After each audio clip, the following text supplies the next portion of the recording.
Hey guys, what's going on? Tyrauku here. I hope you're all doing great. Today, I want to talk about something. Basically, we went over on stream a little while today. Basically, I was looking for a way to test out a possible Faction Wars team for Shadowkin. I mean, obviously the Shadowkin faction has not been brought into the Faction Wars yet, but it should be soon, right? Now, if you're getting close to Lydia, go ahead and push and try to get her done. I'm gonna go ahead and mute my phone so we don't get no interruptions, but like I said, if you're getting close to Lydia, go ahead and try to get her done. Good luck. I know some people are going to get screwed over.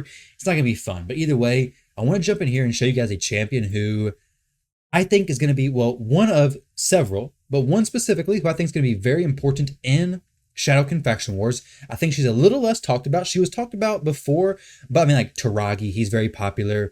I think Berengari, I'm not sure how you say his name, but this dude seems to be very good. But I think there's going to be one champion, Sachi. I think she's gonna be pretty solid. And I'll tell you why exactly. I think she's gonna be very important, almost to the level of Sylar for Dark Elves, but for Shadowkin, I think, specifically because of her A1 decreased accuracy. Now, when it comes to champions building up for Faction Wars, at my point in the game, most champions I build are built for a specific reason. However, I don't love recommending champions who are really only for a specific area of the game. So I think with Sachi, I think she has enough uses that she can make sense to go ahead and build up, go ahead and get ready. And then once Shadowkin drops, you can use her there, but you can also maybe use her in some other content up into that point as well. So I tested her out a few different ways today. Like I said, I played with her on stream a little while, ended up taking her to 60 not too long ago, got her masteries done. I'll go over everything I have currently, and I'll share my opinion with you guys, and you all can let me know what you think about Sachi as well. Do you think she's gonna be a good champion? Do you think she's gonna be crucial for Shadowkin Faction Wars? Let me know your thoughts down below. Now, like I said, we obviously don't know exactly what the Shadowkin Faction Wars are going to entail, so I can't build a team around that. But like I said, Sachi should be pretty good. So her skills, A1, decreased accuracy, 40% chance, books up to a 50% chance of landing. Decreased accuracy works on all the gear dungeon bosses, so like the Fire Knight, Spiders, Dragon, and Ice Golem. It works on all those. So basically, they have 200 accuracy. You bring this, it drops at 50%, 200 accuracy on stages 20 to 25, basically. And now you only have to have basically like 180 resistance because you want about 80 resistance more than they have accuracy. Which means if you put somebody as an accuracy aura, if you have a little bit of accuracy already on your champion, you have accuracy built up in the Great Hall, you basically are going to be resisting majority of the boss's debuffs without even having to have a dedicated resistance champion like for spiders. It makes tanking spiders a lot easier, a lot less worrisome about, hey, am I going to resist all these little poisons? Granted, it is only 50% when fully booked. You can get this mastery right here, which, well, not Evil Eye, sorry. You can get Sniper, which does increase the chance of placing it by 5%, but it only goes to 55%, right? So you do need to have her fast. You do need to have her pretty good accuracy. You don't need accuracy for the stun set, but you do want her to be fast, so she's constantly doing that A1 ability, right? The A1 is an attack stall enemy. That is why I think she's going to be so good when it comes to Shadowkin Faction Wars, is because having an A1, it's an AoE, okay, does decrease accuracy, which is solid for a lot of the ways, I'm sure, and it has a chance of proccing the stun set each time. So control is so important in Faction Wars. I went ahead and ran the Fearsome Presence Mastery because my main goal with Sachi is going to be to control the waves. And when it comes to Faction Wars, I'll probably even turn off her A2 ability because it's useful in things like Spiders, maybe Fire Knight, and like dungeons because you do get the leech on the main person, the main boss. But as a single target, not amazing. Decreased crit rate would be nice. But I mean, crit rate's not a huge deal in the dungeons anyways. I mean, if they crit, it sucks, but not a main threat, right? Like in the arena, this could be good, but it's not an AoE ability, so you're probably not going to be using her in the arena as it is. The A1, I think, is her main thing, and her A3 is solid as well. Granted, this is a 2-turn cooldown, so maybe you guys can find some use from it. This A1, like I said, though, I'll get the leech from here. If she places a stun, she'll get the leech as well, which is very, very helpful because every time she hits, she's going to be healing herself, and whenever the allies on your team attack an enemy with leech, they'll be healing up as well. That's her A2 ability. I went ahead and booked it by accident. I would have rather only booked these 2 abilities, but this did land. It is a 2-turn cooldown, so it's pretty short. Now, this ability is pretty cool. This is what requires me to build crit rate. The main things I want her in her kit is speed, a lot of HP, good defense if I can get it, and then accuracy. However, I have to build her with crit rate because her A3 ability says Fills the turn meter of all allies by 20% if this attack is critical. So obviously I want the turn meter boost, right? I think everybody will want that. So go ahead and try to get her to 100% crit rate. I don't think building her for damage is a great idea. I mean, I was using her in the Doom Tower waves, using her A1 ability, and with the current crit damage, actually she had a crit damage necklace, so she had like 150 crit damage. And it was only doing like 6,000 damage AoE. So it's some damage, but not really anything worth building it for. And her other abilities, while it has a decent multiplier here, it's a single target, okay? She's not going to be a nuker. She does bring benefits for your nuker, so leave that to somebody else. Maybe leave it to Ninja, right? Ninja benefits more from being built with nuke gear versus Sachi. So another Shadowkin who's going to be probably pretty good in the Shadowkin Faction Wars, right? Now, this passive is pretty interesting. This is what would kind of lend itself even more to building crit rate and possibly a little bit more for building damage. But like I said, she doesn't hit extremely hard. However, revives a random ally with 30% HP whenever this champion kills an enemy.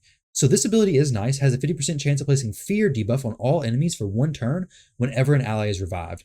So with that said, building her with crit rate, very important, obviously. Building her with crit damage, I still wouldn't personally go with building her a ton of crit damage, expecting her to nuke, but having a fairly healthy amount of crit damage, so where she's at least hitting somewhat, is a decent idea, right? I wouldn't personally take too much from the speed, accuracy, and HP just yet, unless, of course, your Shadowkin's faction doesn't have a ton of survivability. So for me, I have Taragi, I have Hatatsu, I have Yoshi with some fears, so I feel like I have good CCs, which, like I said, I don't know what the faction war is going to entail, but I have those champions, so I should be fine surviving.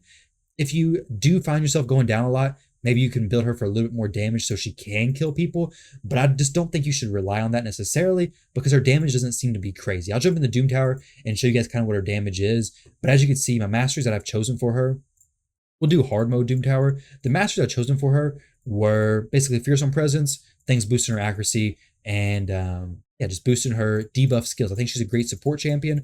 I'll do spiders with her as well. I think she's going to have a lot of uses and benefits in areas like the dungeons up until Faction Wars. If you're a newer player, now don't get me wrong, she's not going to be a game breaker, a game changer. Like she's not going to allow you to go from early game spiders to late game spiders, right?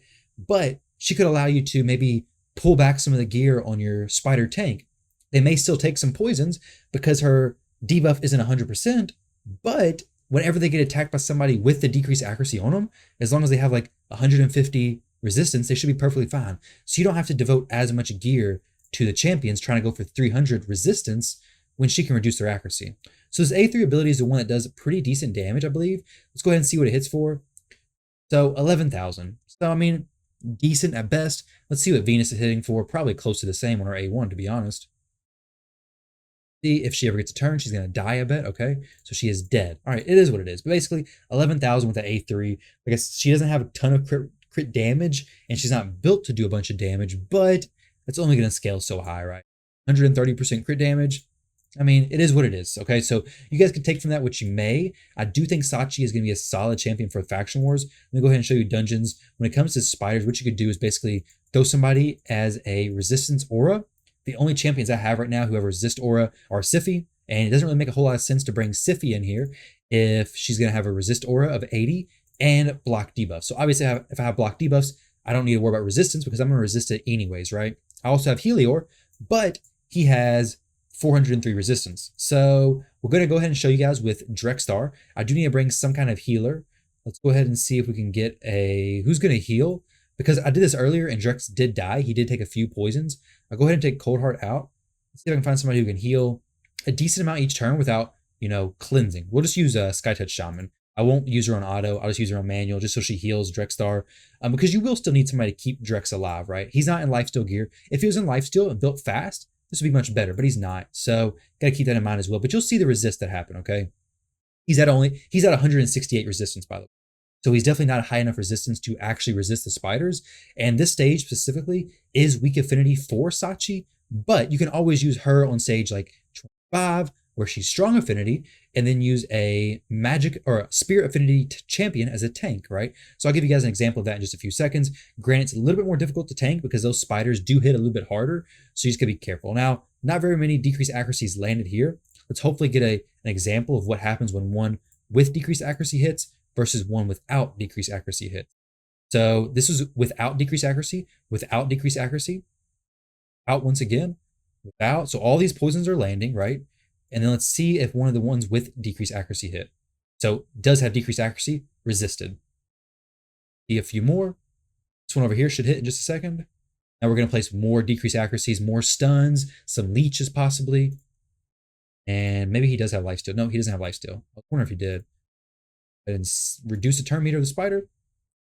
Okay, so resisted, not resisted, because there's no decreased accuracy, resisted. So you guys get the point, right? So the ones that have decreased accuracy, Drex is resisting. The ones that don't have the decreased accuracy, he's not resisting, okay? Like I said, he only has 168 resistance. So this relates to any dungeon you run, right? So whether it's Spider, whether it's Dragon, whether it's Fire Knight, Ice Golem, it doesn't matter. Whether it's the Doom Tower, wherever you're at, decreased accuracy debuff is actually very valuable. And having it on the A1 is very nice. Granted, it's not 100%.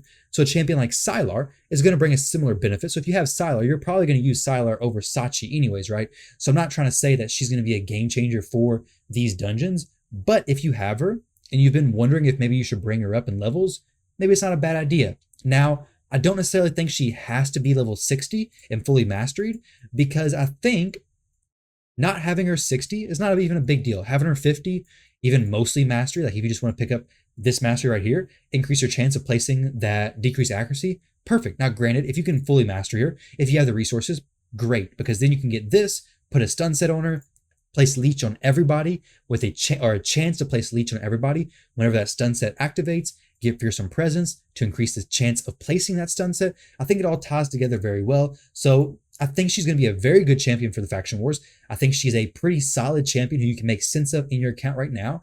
I don't think your kit's going to be game breaking, but I think it's going to be good enough to make a difference for most Faction Wars. I got a feeling she's going to be a pretty crucial part to many teams. I know Sylar has been huge for me.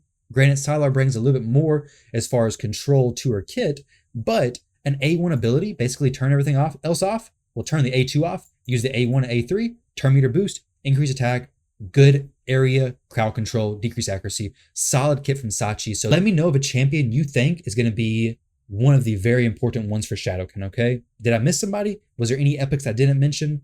Let me know. I would love to check them out, love to test them out. Thank you all very much for watching. Also, rares. Is there any interesting rares in Shadowkin that you'd like for me to showcase? Thank you all for watching. I hope you enjoyed this video, and I'll catch you in the next one.